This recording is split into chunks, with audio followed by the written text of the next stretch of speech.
नमस्कार। आज मैं आपको बताने जा रहा हूँ एलर्जी की दवाइयों के बारे में। इस वीडियो से मैं ये नहीं उम्मीद रखता कि जो मैं दवाइयाँ बोलूँगा वो आप मार्केट में जाएंगे और ख़रीद के खाना शुरू कर देंगे। ये आपको जानकारी देना इसलिए ज़रूरी है कि कई लोगों की दवाइयों को लेके अलग अलग तरह की भ्रांतियाँ होती हैं, तो ये वीडियो से मैं वो भ्रांतियाँ दूर करना चाहता हूँ। सबसे पहले आपको बता दूँ कि एलर्जी के किसी भी तरीके की एलर्जी में सबसे ज़्यादा ज़रूरी होता है जल नीति। तो हम ऑलमोस्ट हर मरीज़ को जल नीति के बारे में ज़रूर बताते हैं। जल नीति मतलब कि नाक को पानी से साफ़ करना। तो उसमें गुनगुना पानी होता है, उसके अंदर एक प्री मिक्स सैशे होता है, या उसमें मीठा सोडा और नमक डाल के आप बना भी सकते हैं, जैसे हम एक अलग वीडियो में आपसे डिस्कस करेंगे। तो जल नीति सभी ट्रीटमेंट के साथ की जा सकती है और कुछ हद तक कहें तो हर तरह की दवाई की ज़रूरत को कम भी करती है।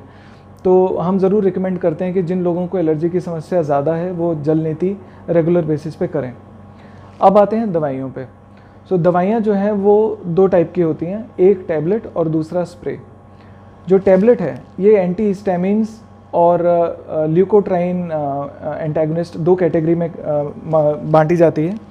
जो एंटी हिस्टामिन्स हैं आप देखें तो सेट्रिजीन, लिवोसेट्रिजीन, फेक्सोफेनेडिन, बिलास्टीन, तो ये सारी कैटेगरी की जो दवाइयाँ हैं इनको एंटी हिस्टामिन्स कहते हैं। ज़्यादातर जो ट्रीटमेंट है लोग खुद से भी चाहेंगे तो यही दवाइयाँ लेते हैं, डॉक्टर भी इनफैक्ट ये रिकमेंड करते हैं।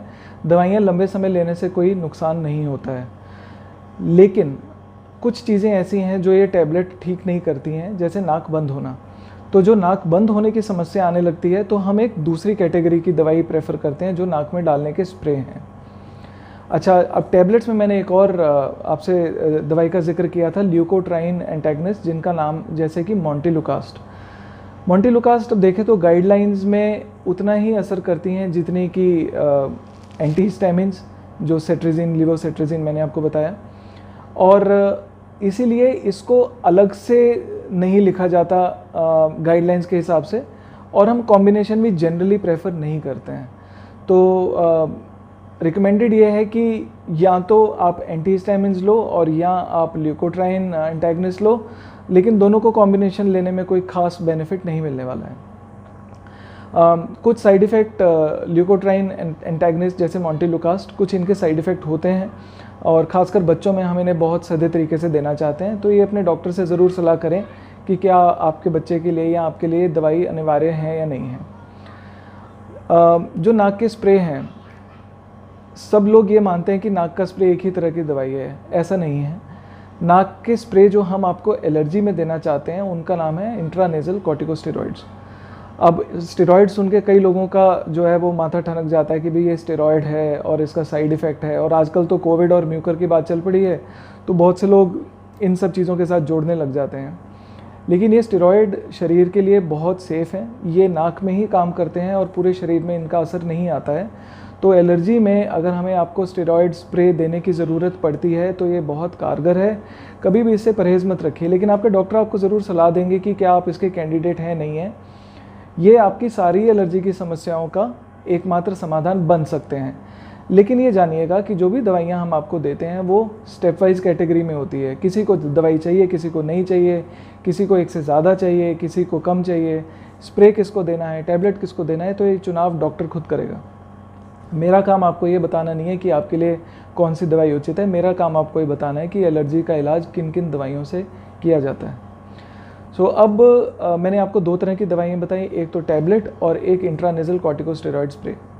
कुछ लोग क्या करते हैं कि एक मार्केट में दवाई आती है जिसका सॉल्ट का नाम है ऑक्सीमेटाजोलाइन या ज़ाइलोमेटाजोलाइन, और ये नाक के ड्रॉप जैसे ऑट्रिविन, नेज़िवियन, सिनारेस्ट, इस तरह के ड्रॉप से मार्केट में उपलब्ध है।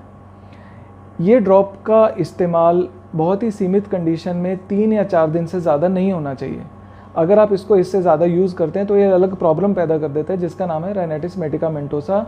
उसमें ये ड्रॉप उल्टा काम करने लगता है। पहले नाक ज़्यादा खुलती थी, ड्रॉप डालने लगेंगे तो कम खुलने लगेगी, और धीरे धीरे आप इतना आदी हो जाएंगे कि ड्रॉप के बिना नाक नहीं खुल पाएगी, और फिर कई हफ्तों, महीनों, सालों आप इसके नियंत्रण में आ जाते हैं और आप छोड़ नहीं पाते हैं। तो ये ज़रूर ध्यान रखिए कि किसी भी कारण से अगर आपको ये नेज़ल डिकंजेस्टेंट्स ड्रॉप कहलाते हैं, अगर आपको इनका इस्तेमाल करने की ज़रूरत पड़ रही हो तो प्लीज़ इसको 3 या 4 दिन से ज़्यादा मत यूज़ करिएगा। और अगर कहीं आपको लगे कि ये ज़्यादा इस्तेमाल हो रहा है, प्लीज़ अपने डॉक्टर से बात कर लीजिए ताकि वो आपको उचित गाइड करें। अब चौथी मेडिसिन जिससे हमें सबको परहेज़ है और जो शायद हमने कभी भी एलर्जी में इस्तेमाल नहीं की है, वो है ओरल स्टेरॉइड्स, जैसे वाइसलोन, डेफ्लाज़ाकॉट, मिथाइल प्रेडनिसोलोन। ये सब ड्रॉप्स हम एलर्जी के इस्तेमाल में शायद कभी भी इस्तेमाल नहीं करते हैं। कई सालों की प्रैक्टिस में मैंने 1 या 2 मरीज़ों से ज़्यादा इसको यूज़ नहीं किया है। तो अगर हमें यूज़ करने की नौबत आती है तो ज़रूर, बहुत ही प्रेसिंग सर्कमस्टांसेस होते हैं, तो ज़रूर अपने डॉक्टर की सलाह के बिना प्लीज़ इसको मत लीजिएगा।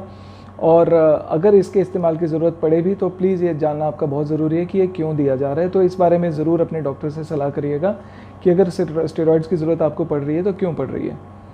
एलर्जी में एक बहुत ही डिफरेंट कंडीशन होती है जिसको chronic rhinosinusitis with nasal polyps कहते हैं, जिसमें नाक के अंदर एलर्जी की वजह से मांस बढ़ने लगता है।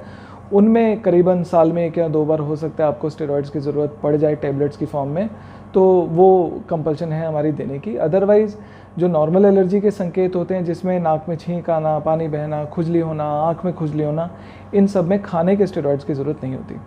तो मैं दोबारा रिकैप करता हूँ आपके लिए। एलर्जी के ट्रीटमेंट में 3 चीज़ें बहुत महत्वपूर्ण है। पहला जल नीति, दूसरा टैबलेट्स और तीसरा स्प्रे। टैबलेट्स जो हैं वो 2 टाइप की होती हैं, या तो एंटीहिस्टामिन्स या ल्यूकोट्राइन एंटागोनिस्ट। किस में क्या देना है वो डॉक्टर डिसाइड करेगा। दोनों का जो असर है ऑलमोस्ट बराबर आता है। ज़्यादातर हम एंटीहिस्टामिन्स प्रेफर करते हैं।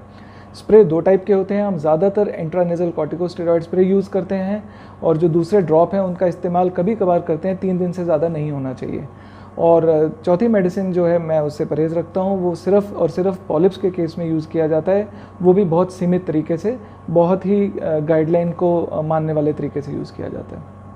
तो हर चीज़ के बारे में अपने डॉक्टर से ज़रूर सलाह करिए। अपने आप से दवाई लेने की कोशिश नहीं करनी है। कई बार डॉक्टर आपको खुद ही बता देते हैं कि हमारे पास ना कि आप खुद दवाइयाँ ले लीजिएगा, लेकिन वो उनकी सलाह के बाद ही पॉसिबल हो पाता है, जब वो आपके हाथ में आपका ट्रीटमेंट देना चाहते हैं, ताकि आपको बार बार उनके पास आने की ज़रूरत ना पड़े। सो उम्मीद है आपको ये जानकारी सहायक होगी। अगली बार मिलते हैं। नमस्कार।